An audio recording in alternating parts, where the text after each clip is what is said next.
Dunia pendidikan Indonesia berutang besar pada pesantren.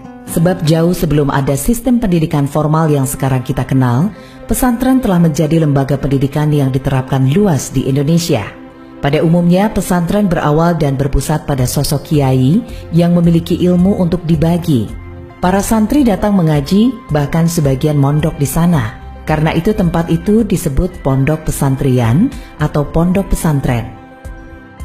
Dulu di pesantren para santri hanya belajar ilmu-ilmu agama seperti tafsir, hadis, fikih, nahwu syorof, dan lain-lain. Tapi kini pesantren pada umumnya telah menerapkan program terpadu pendidikan agama dan umum seperti sains, sosial, hingga ilmu kejuruan. Maka tak heran jika kini lulusan pesantren memiliki kesempatan yang sama dengan sekolah umum. Banyak lulusan pesantren yang kuliah di perguruan tinggi umum seperti ITB, UI, UGM, dan lain-lain. Lulusan pesantren selain tersebar di Mesir, Timur Tengah, juga tak sedikit yang kuliah di Eropa dan Amerika. Alumni pesantren bukan hanya jadi dai dan ulama, tak sedikit yang menjadi pengusaha, pejabat, bahkan presiden.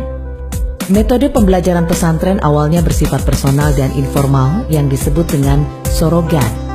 Kiai mengajarkan materi sesuai dengan capaian dan kemampuan si santri. Tapi kini, pada umumnya, pesantren telah menerapkan metode pengajaran klasikal seperti sekolah pada umumnya. Sekolah asrama atau boarding school memang bukan hanya milik pesantren, tapi konsep mondok di pesantren sangat khas. Bukan hanya melatih kemandirian, tapi juga melatih kedisiplinan ibadah ritual dan pembentukan spiritual. Pendidikan karakter yang sekarang menjadi tema sentral dalam pendidikan modern telah menjadi inti pendidikan pesantren selama berabad-abad. Adab sebelum ilmu, character before knowledge adalah prinsip pendidikan pesantren. Bukan hal yang aneh jika seorang santri harus berkhidmat kepada kiai selama bertahun-tahun tanpa diajarkan satu kitab pun. Kiai bertujuan membentuk adab sang santri sampai betul-betul siap menerima ilmu. Karena tujuan pendidikan bukan hanya taklim, pengajaran, tapi juga takdib, pembentukan karakter. Jika sekolah modern kini tengah ramai-ramai back to nature dengan konsep sekolah alam, maka pesantren sejak dulu telah bersatu dengan alam.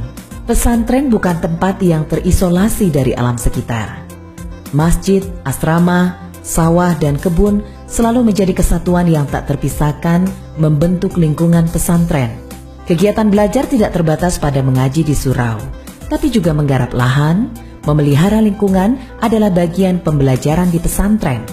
Di tengah komersialisasi pendidikan yang menempatkan sekolah sebagai wilayah elit yang tak peka sosial, pesantren menunjukkan sebaliknya.